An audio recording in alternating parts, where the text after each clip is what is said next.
Assalamualaikum warahmatullahi wabarakatuh. Balik lagi di Jos Blog Misteri bareng saya Jos Aryo.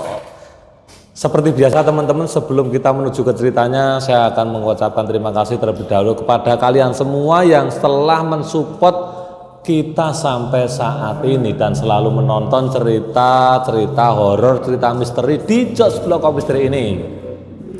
Dimanapun kalian berada, semoga semuanya dalam keadaan sehat dan dilancarkan rezekinya dan tentunya dimudahkan segala urusannya di dunia ini, amin. Ada satu kisah cerita yang dikirimkan oleh teman saya sendiri, namanya Mas Tarto. Mas Tarto itu menceritakan tentang pemandu karaoke, sebut saja namanya Intan. Kalau Mas Tarto ini asli namanya. Seperti biasa, nama dan tempat di toko ini nanti sudah kita samarkan demi keamanan dan kenyamanan kita bersama. Terima kasih, salam buat Mas Tarto yang mengirimkan cerita ini ke Jos Blog Misteri. Semoga Mas Tarto di tempatnya selalu sehat dan diberkahi rezeki yang halal, barokah, dan tentunya lancar rezekinya dan selalu sehat. Kenapa selalu sehat? Karena kalau kita semuanya itu sehat teman-teman, tentunya mengerjakan apapun kita terasa nyaman, bisa berkegiatan apapun, termasuk saya sendiri berkat doa semua subscriber, viewer Jos Blog Misteri yang selalu mendoakan saya. Tentunya saya juga sangat senang sekali dan bisa sampai detik ini berkarya membuat konten cerita-cerita misteri, cerita-cerita horor di Jos Blog ini. Oke, langsung saja cerita dari Mas Parto.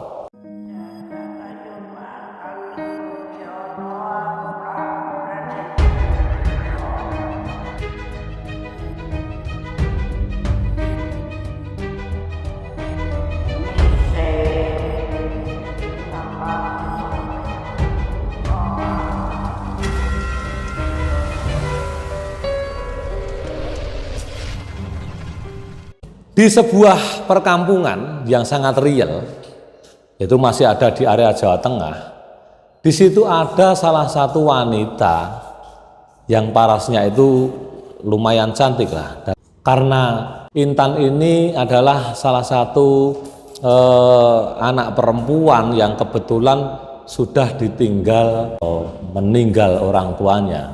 Jadi kehidupan sehari-hari Intan ini setelah lulus dari sekolah, lulus dari SMA, kebetulan dia sebetulnya ingin bekerja membantu orang tuanya, namun pada akhirnya kedua orang tuanya ini sudah meninggal dan akhirnya si Intan ini ikut di tempat neneknya dari ibu. Dan saat itu nenek dari ibu ini juga sudah tua renta. Paman dari ibu juga itu istrinya tidak rukun lah dengan Intan ini, entah karena apa. Singkat cerita, si Intan ini karena bekerja di wilayahnya itu sangat sulit sekali mendapatkan pekerjaan dan hanya di perkampungan itu banyak seusia dia itu banyak yang merantau ke kota, merantau keluar kota juga untuk bekerja. Karena dengan pendidikan si Intan ini juga hanya lulusan SMA, akhirnya si Intan ini bekerja di salah satu toko yang ada di kota, di daerah kotanya si Intan ini ya, di tempat tinggalnya itu. Dia bekerja di toko itu sudah hampir 1,5 tahun di situ. Berjalannya waktu si Intan ini di situ karena gajinya juga pas-pasan dan hidup di kota kecil. Namun biaya hidupnya dan juga dia si Intan ini menanggung biaya untuk sang nenek yang ada di rumahnya. Intan ini juga dilaju terus dari rumah nenek sampai ke pekerjaannya. Lah di situ si Intan ini berkenalanlah dengan seorang laki-laki dan juga teman-temannya perempuan di luar sana di selepas dia itu bekerja di toko tersebut. Dengan keadaan saat ini, era modern ini yang semuanya serba pakai gadget, si Intan inilah mulai terpengaruh di dunia-dunia yang sebetulnya bukan niat si Intan ini punya cita-cita seperti itu. Awalnya hanya coba-coba, dia coba-coba pergi dengan teman laki-lakinya, dengan teman perempuannya, diajaklah ke suatu hiburan malam, yaitu ke karaokean. Yang Intan ini sebetulnya orang kampung dan dia juga sebetulnya itu orang lugu. Namun karena pengaruh pergaulan saat di kota itu, dia sedikit berbeda karakternya setelah 1,5 tahun bekerja di toko tersebut. Setiap malam dia semakin banyak relasi, banyak kenalan, banyak teman-teman terpengaruh, dan dunia yang sebetulnya bukan dunianya si Intan, persaingan-persaingan yang cepat mendapatkan uang dengan cara apa? Si Intan ini diajaklah sama temen ceweknya yang lebih berpengalaman. Ini adalah salah satu mami-mami yang ada di karaokean tersebut. Intan terpengaruhlah di situ untuk mengambil job song seperti yang pernah si Intan ini diajak teman ceweknya dan laki-laki tadi untuk di sebuah karaokean. Akhirnya dia terpancing, kok begitu mudahnya mencari uang. Nah, di sini si Intan itu mulai keluar dari pekerjaannya sebelumnya di toko tadi. Intan keluar, akhirnya ikutlah teman perempuannya, diajaklah Intan itu ke suatu tempat karaoke, ya tidak kita sebutkan namanya. Namun setelah di situ Intan dikenalkan dengan teman-teman yang ada di karaokean itu, dicarikan tamu oleh teman ceweknya tadi.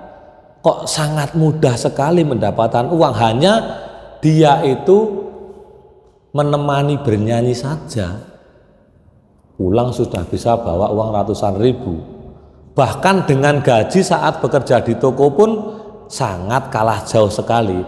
Dengan 2 hari bekerja job song saat itu, dia sudah mendapatkan uang jutaan, hampir sama dengan gaji sebulan waktu dia bekerja di toko tersebut. Singkat cerita ini, si Intan terlena di dunia itu. Akhirnya si Intan memberanikan dirinya itu untuk berkenalanlah sama bos, salah seorang om-om, bos besar yang sangat terkenal sekali. Dia itu sangat dermawan sekali dengan wanita-wanita seperti itu. Ya sebut saja si Intan ini menjadi PL, pemandu lagu di karaokean. Nah, dengan persaingan di karaokean tersebut, karena untuk kecantikan dan juga body yang molek si Intan ini tidak satu-satunya di tempat itu, masih banyak saingannya Intan yang lebih muda, yang lebih bahenol, lebih cantik.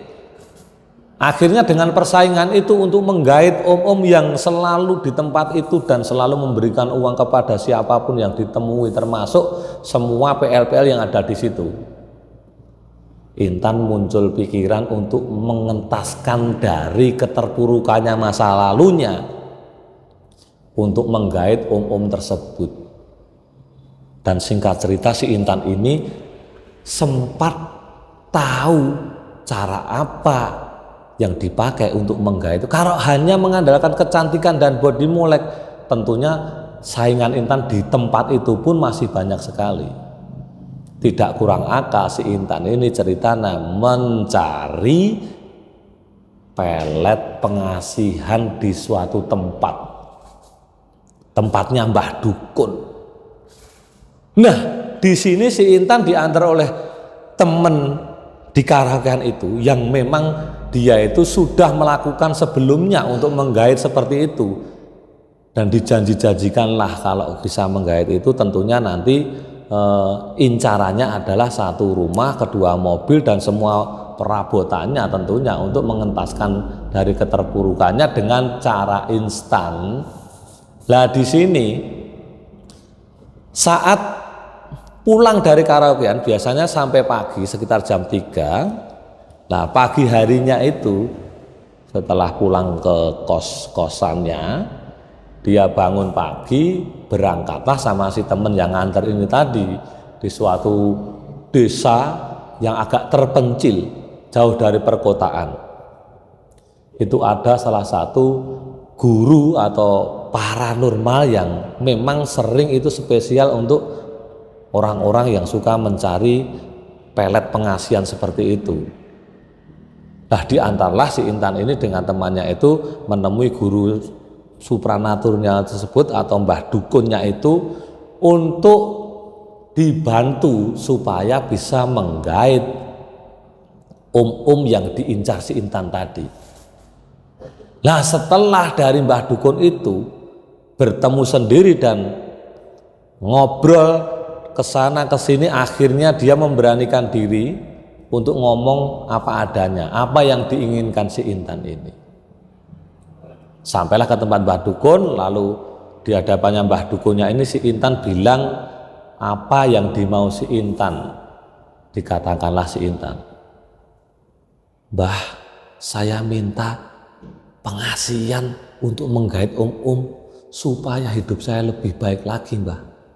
Dengan cara ini saja saya bisa menggait itu, Mbah. Karena apa? Saingan saya di tempat itu banyak sekali." Dengan keluh kesah si Intan ini, akhirnya si Mbah itu juga menjawab, "Kalau kamu memang sudah berniat seperti itu, tapi segala resikonya kamu yang nanggung sendiri. Aku hanya bisa membantu. Kalau kamu memang sudah bertekad seperti itu, akan aku bantu," kata si mbah dukun tersebut. Dengan membawa syarat yang sudah dibawa dari rumah, karena sudah dibilangi sama temennya kalau ke tempatnya mbah dukun itu bawanya rokok ini, bawa ini dan amplop uang. Akhirnya setelah mbah dukun itu memberikan syarat kepada si Intan ini untuk dilakukan setiap malam Jumat Kliwon harus mandi jam 12 malam dengan air sumur yang sumur lama itu, yang tidak pakai mesin dap untuk ngambilnya air, sumur timban itu, setiap jam 12 malam dengan taburan bunga 7 rupa. Dan di situ si Intan setelah mendapatkan syarat tersebut, si Intan melakukanlah syarat tersebut. Setelah sampai ke rumahnya, berpamitan dengan mbah dukun, di rumahnya itu selang beberapa hari, tepat malam Jumat Kliwon, dia melakukan ritual yang disuruh oleh si mbah dukun. Dan benar apa kata mbah dukun waktu itu, syarat ini sungguh berat sekali. Tidak hanya mandi tiap jam 12 malam dengan air sumur, namun godaannya ada-ada saja. Banyak makhluk halus yang berkeliling di tempat Intan melakukan ritual ini. Ternyata memang ritual peletnya ini adalah bantuan dari jin-jin yang ada di tempat itu. Setelah melakukan ritual tersebut, baru Intan mengambil air saja, sudah ada sosok wanita tua yang melayang dari atas yang membuat Intan sempat mau lari. Dan juga banyak sekali godaan-godaan yang sangat mencekam, meneror si Intan ini. Namun karena tekadnya si Intan, ritual yang disuruh oleh mbah dukun itu akhirnya bisa dilewati oleh si Intan. Nah, singkat cerita, setelah melakukan ritual tersebut, si Intan ini satu, tambah lagi pede, yang kedua, semakin dia percaya diri dengan menggait si itu dengan syarat dari mbah dukun tadi. Selain melakukan ritual mandi kembang setiap jam 12 malam, dia juga dibawain satu ikat kain putih yang dalamnya itu ada tanah dan juga garam. Nah, di saat ingin menggait tersebut, setiap itu datang ke tempat itu, si Intan yang melayani, di minumannya itu dikasihkan bubukan garam sama tanah yang dari si mbah dukun tadi, agar selalu ingat dengan si Intan. Dan ternyata persis apa yang dikatakan Mbah Dukun. Setelah terjadi minuman yang sudah dikasih ramuan dari Mbah Dukun tadi, om-om ini selalu mengejar Intan. Yang lain tidak digubris. Dan apa yang dimau Intan semua dituruti. Termasuk baru 1 bulan jalan dengan om ini, Intan sudah minta mobil. Dikasihlah mobil. Dan Intan punya rencana untuk minta rumah. Dikasihlah rumah. Sampai membuat kecemburuan di antara PL-PL yang ada di pekerjaan Intan tersebut. Sangat-sangat nekat sekali Intan seperti itu.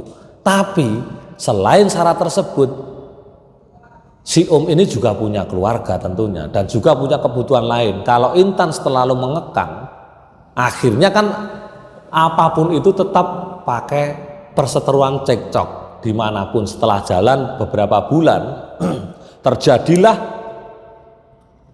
ramai dengan si Intan karena satu tuntutan Intan ada yang tidak dituruti.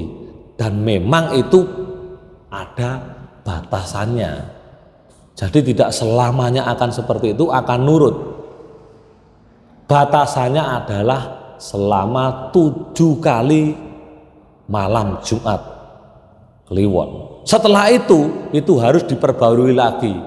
Nah di sini setelah si om ini tidak nurut lagi sama Intan, apa yang diminta Intan agak sedikit dipending, Intan sudah kerasa ini apa jangan-jangan ada saingan yang lain yang digait oleh gandengannya si Intan ini. Akhirnya pergilah kembali si Intan ke tempatnya Mbah Dukun tadi. Nah yang kedua ini sangat aneh sekali. Si Mbah Dukun memberikan syarat kepada Intan bahwa setiap meladeni makanan ataupun minumannya, si Intan ini memberikan darah dari haidnya.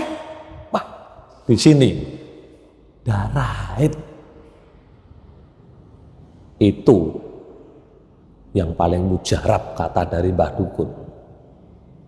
Nah, setelah mendapatkan syarat lagi dari Mbah Dukunnya yang tadi, si Intan di rumah. Waktu sore hari, dia sengaja om tersebut biasanya datangnya malam. Karena memang tidak serumah terus si om ini dengan Intan. Disitulah Intan menaruh darah haidnya ke dalam kopi yang nantinya akan diberikan kepada si om agar nurut. Benar adanya setelah dikasih kopi yang sudah dikasih darah haidnya itu tadi, si om ini terasa kelepek-lepek. Apa yang dimau si Intan pulih lagi seperti sedia kala. Dan si om ini tadi sangat takut sekali dengan Intan. Setiap cekcok Intan marah dengan nada keras, om ini takut. Padahal semua kebutuhan Intan ini ditanggung semua sama gandengannya ya om ini tadi. Dengan perilaku si Intan yang seperti ini, ternyata tidak semulus yang dipikirkan si Intan. Semuanya ada konsekuensinya.